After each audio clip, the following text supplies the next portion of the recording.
नमस्कार, आप देखना शुरू कर चुके हैं जतन चंडिका न्यूज। मैं आपकी होस्ट मौली राठौर। आइए देखते हैं। न्याय यात्रा का समापन नहीं, ये विराम है। दीपक बैज। न्याय यात्रा में शामिल हुए सचिन पायलट और कांग्रेस के दिग्गज नेता। कांग्रेस की न्याय यात्रा का समापन आज रायपुर के गांधी मैदान में हुआ। प्रदेश अध्यक्ष दीपक बैज के नेतृत्व में न्याय यात्रा 27 सितंबर को गिरौदपुरी से शुरू होकर 125 किलोमीटर की दूरी तय कर गांधी मैदान पहुंची। रायपुर में छत्तीसगढ़ प्रभारी सचिन पायलट भी शामिल हुए। गांधी मैदान में आम सभा का आयोजन किया गया। दीपक बैज ने कहा कि इस न्याय यात्रा में हमारे साथ 6 दिन पूरी कांग्रेस पार्टी पैदल चली, कदम से कदम मिलाकर हमारे साथ चले। ये छत्तीसगढ़ न्याय यात्रा का मकसद था, जनता अपने हक की लड़ाई लड़े। लगातार बढ़ते अपराध, माताओं बहनों की असुरक्षा है, जनता भयभीत है, जनता का आक्रोश है, जिसे हमने इस न्याय यात्रा में देखा है। हमने गांव-गांव में चर्चा की और ये बातें सामने आई। जनता का सरकार के खिलाफ आक्रोश बताता है। इस न्याय यात्रा में जनता का भरपूर साथ मिला।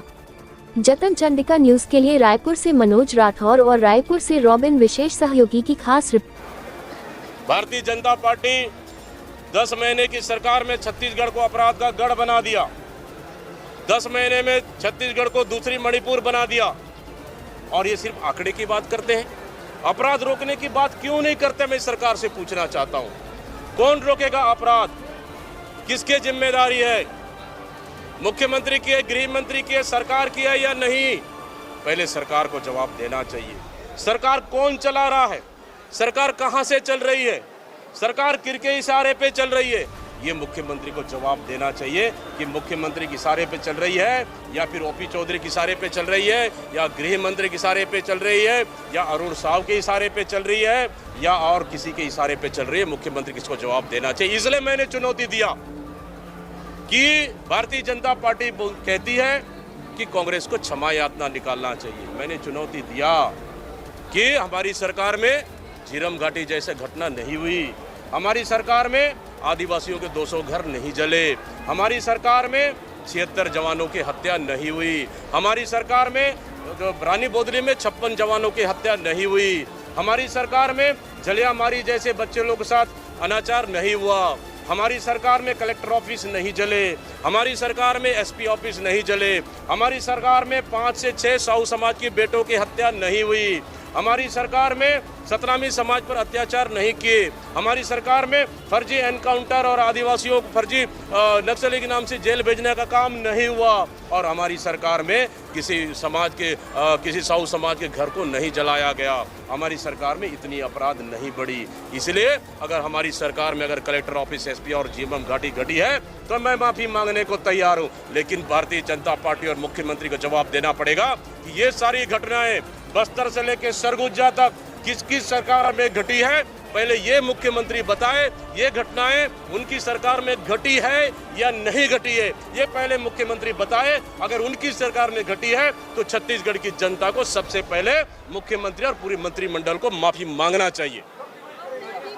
मैं तो चुनौती दी है इस मुद्दे को अगर डिबेट करना है, पिछले 15 साल और 10 महीने, 15 साल बनाम 10 महीने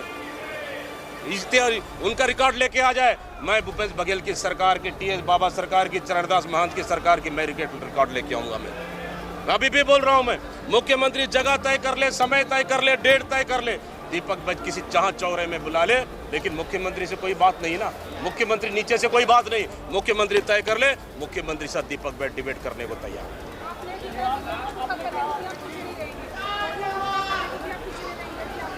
क्या बिल्कुल इस सरकार के खिलाफ में जब जब जनता के साथ अत्याचार करेगी, जब तक जनता के साथ अन्याय करेगी, कांग्रेस पार्टी सरकार के साथ दो हाथ करने को तैयार।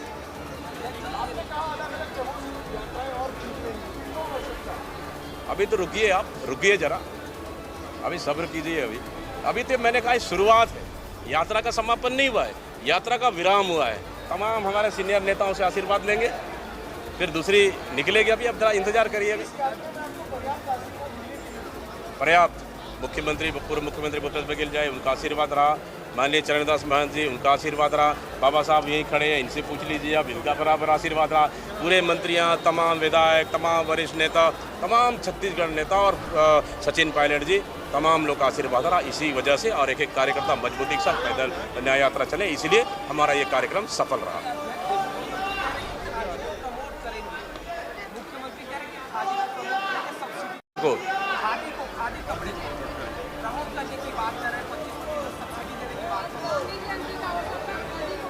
ये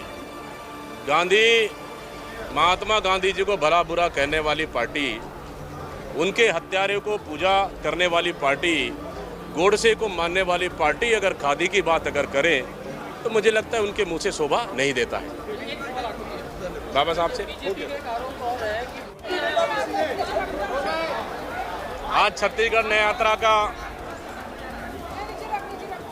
समापन नहीं हुआ बल्कि आगाज हुआ है। 27 तारीख से शुरुआत होकर 125 से 30 किलोमीटर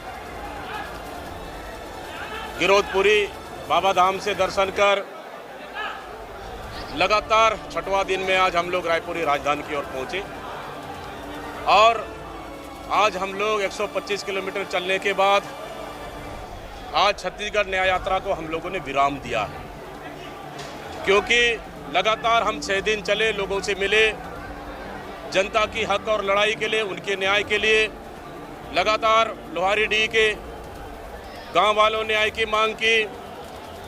लोहारीडीह के परिवार वाले आए, हमसे पूरे परिवार मिले, साथ में खाना भी खाए, अपनी दुख और तकलीफ भी बताए।